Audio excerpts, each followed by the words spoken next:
हरे कृष्णा। आज माघ मास के कृष्ण पक्ष की षटतिला एकादशी है और आज इस शुभ अवसर पर आप सुनेंगे एकादशी की कथा, साथ ही सुनेंगे गजेंद्र मोक्ष की कथा। मोक्ष प्राप्ति की इच्छा रखने वाले भक्तों को आज के दिन भगवान विष्णु का और ग्यारस माता का पूजन करके व्रत की कथा अवश्य ही पढ़नी और सुननी चाहिए। इस एकादशी के व्रत में भगवान विष्णु का पूजन तिल से करने का नियम है। इस दिन पूजन में तिल के 6 उपाय किए जाते हैं, 6 प्रयोग किए जाते हैं। इसी कारण इस व्रत को षटतिला एकादशी कहते हैं। इस दिन भगवान विष्णु और मां लक्ष्मी जी की पूजा की जाती है। माघ का महीना भगवान विष्णु के कृष्ण रूप को समर्पित होता है, इसलिए आज के दिन भी खास तौर पर आपको कृष्ण भगवान की पूजा करनी चाहिए। इस दिन एकादशी व्रत के नियमों का पूरी तरह से पालन करते हुए आपको व्रत रखना चाहिए। व्रत की कथा पढ़नी और सुननी चाहिए।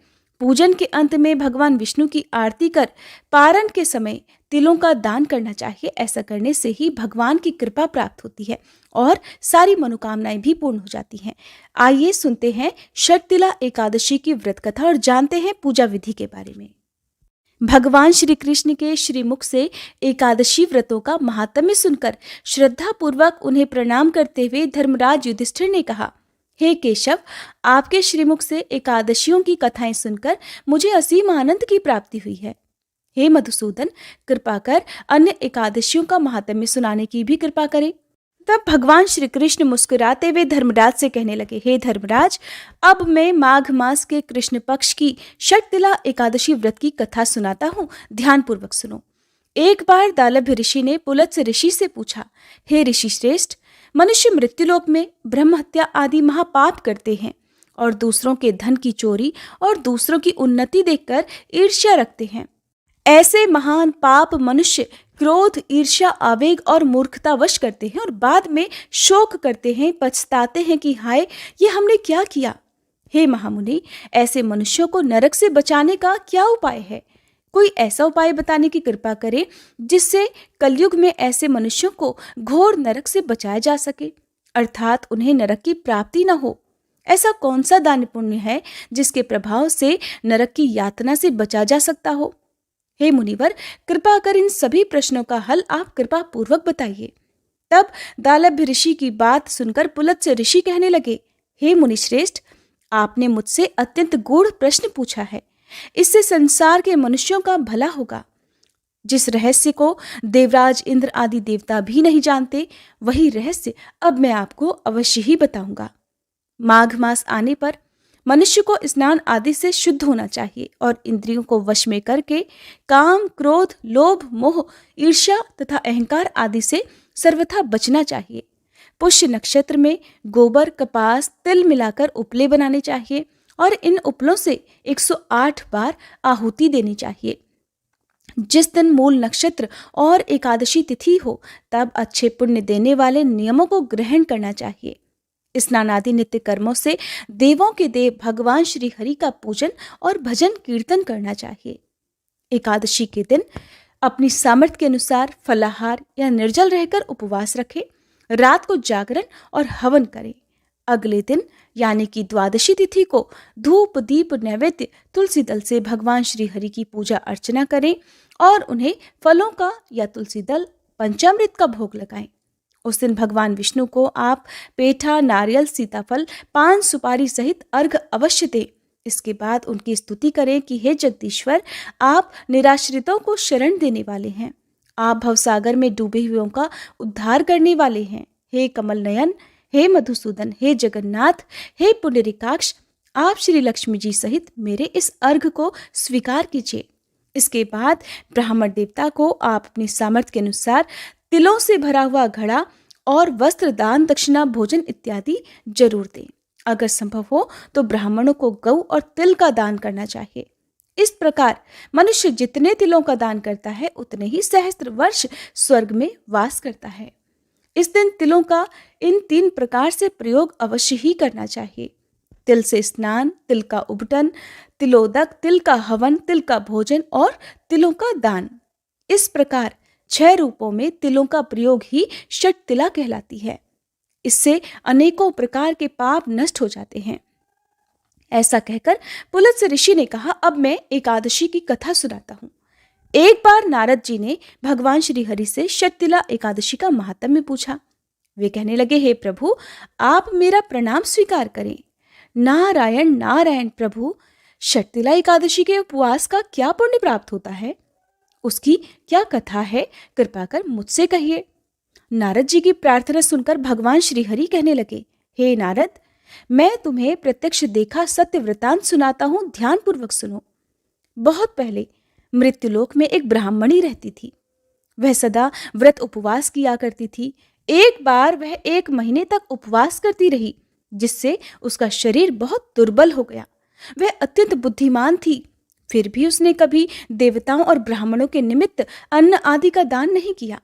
मैंने चिंतन किया कि इस ब्राह्मणी ने उपवास आदि से अपना शरीर तो पवित्र कर लिया है और इसको वैकुंठ लोक भी प्राप्त हो जाएगा, किंतु इसने कभी अन्नदान नहीं किया है। अन्न के बिना जीव की तृप्ति होना कठिन है।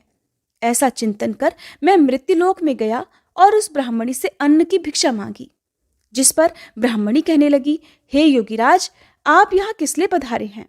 तब मैंने कहा कि हे देवी, मुझे भिक्षा चाहिए। इस पर उसने मुझे एक मिट्टी का टुकड़ा उठा कर दे दिया।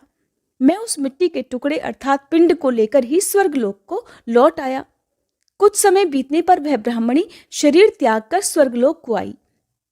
मिट्टी के पिंड के प्रभाव से उसे उस जगह एक आम वृक्ष सहित कुटिया मिल गई, किंतु उसने अपने उस कुटिया अर्थात उस घर को अन्य सभी वस्तुओं से खाली पाया, जिससे वह घबराकर मेरे पास आई और बोली, हे प्रभु, मैंने तो अनेकों व्रत आदि से सदा आपका पूजन किया, किंतु फिर भी मेरा घर अन्य वस्तुओं से खाली है, इसका क्या कारण है?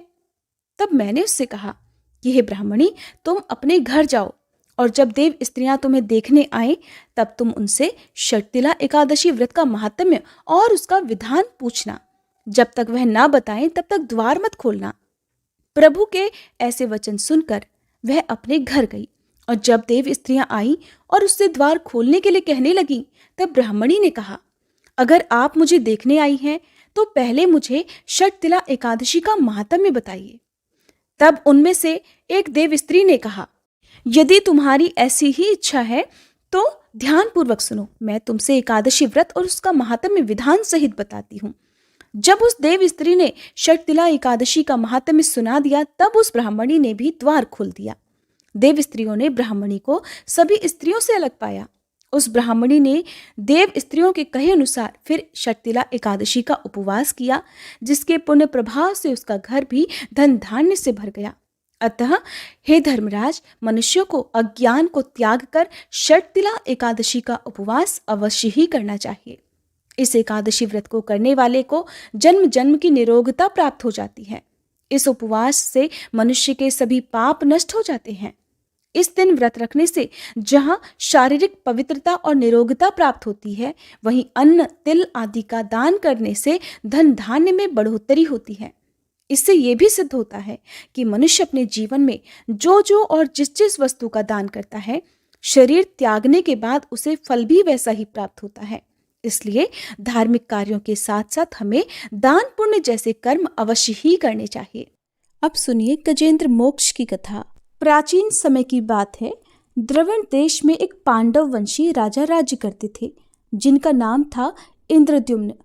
वे भगवान की आराधना में, भक्ति में ही अपना अधिकतर समय बिताया करते। यद्यपि उनके राज्य में चारों ओर सुख शांति थी, प्रजा प्रत्येक रीति से संतुष्ट थी, प्रसन्न थी, फिर भी राजा इंद्रद्युम्न अपना समय राज कार्य में बहुत ही कम दे पाते थे। उनका कहना था कि भगवान विष्णु ही मेरे राज्य की व्यवस्था करते हैं, इसलिए वे अपने इष्ट परम प्रभु की उपासना में ही सदा लीन रहा करते थे। राजा इंद्रद्युम्न के मन में आराध्य आराधना की लालसा बढ़ती ही चली गई। इस कारण एक बार वे राज्य को त्याग कर मलय पर्वत पर रहने लगे। तब उन्होंने अपना वेश तपस्वियों जैसा बना लिया।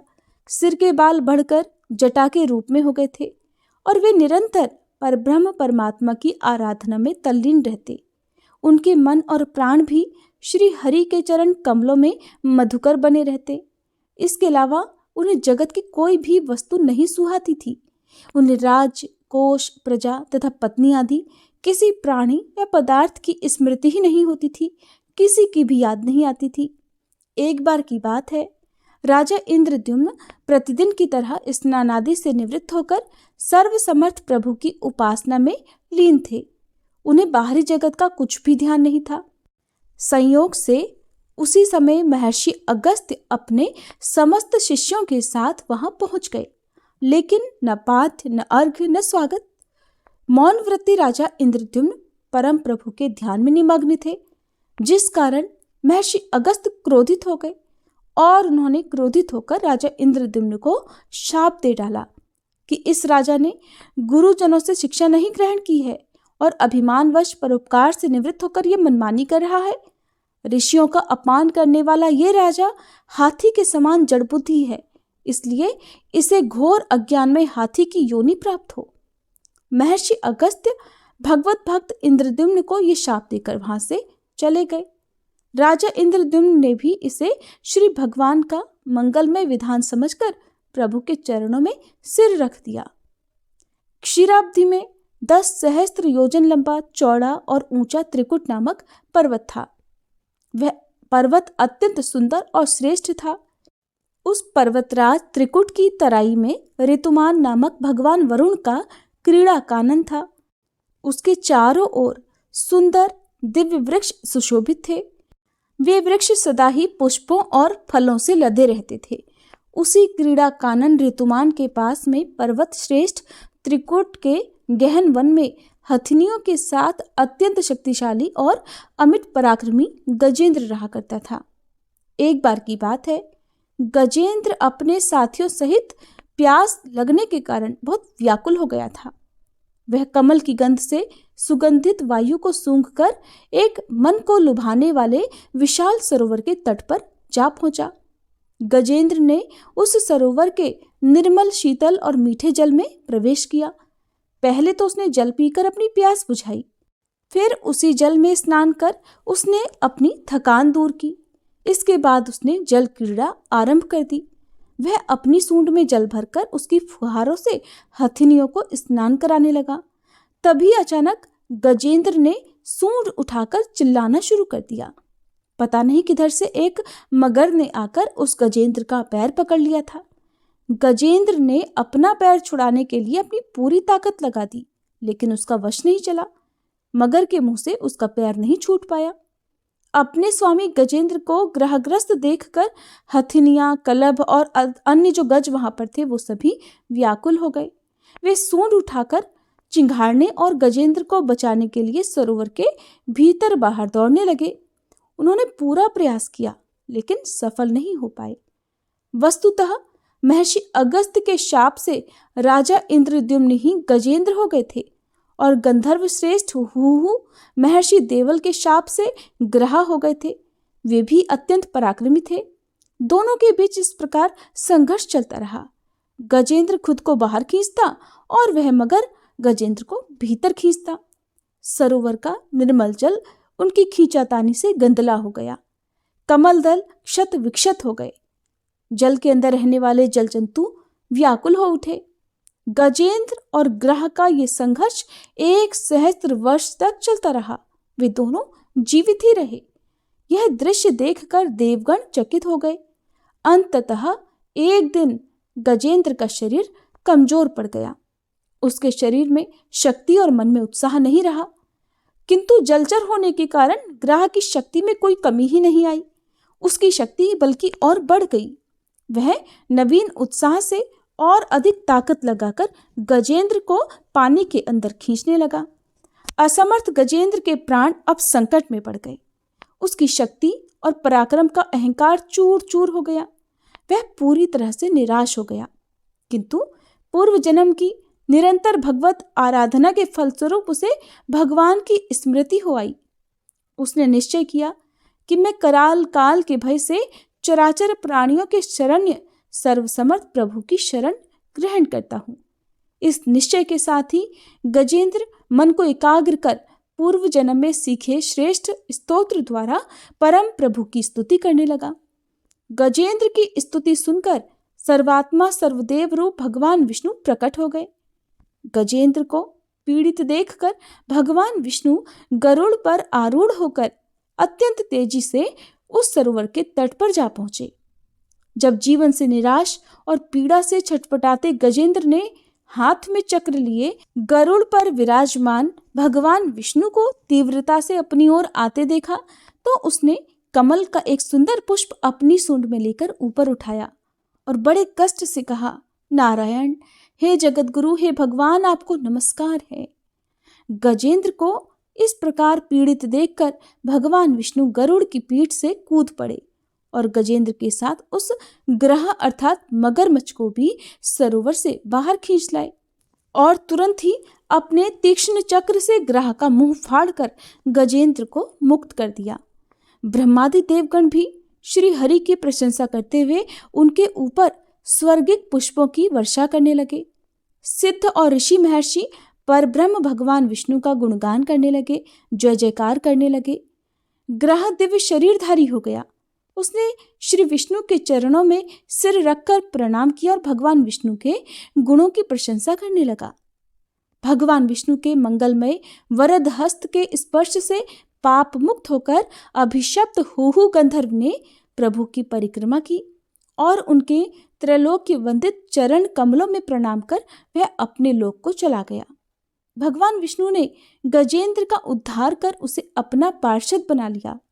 गंधर्व, सिद्ध और देवगण उनकी लीला का गान करने लगे। गजेंद्र की स्तुति से प्रसन्न होकर भगवान विष्णु ने सबके समक्ष कहा, प्यारे गजेंद्र, जो लोग ब्रह्म मुहूर्त में उठकर तुम्हारी की हुई स्तुति से मेरा स्तवन करेंगे उन्हें मैं मृत्यु के समय निर्मल बुद्धि का दान करूंगा। ऐसा कहकर भगवान विष्णु ने पार्षद रूप में गजेंद्र को साथ लिया और गरुड़ पर आरूढ़ होकर वे अपने दिव्य धाम को चले गए। ये थी गजेंद्र मोक्ष की कथा।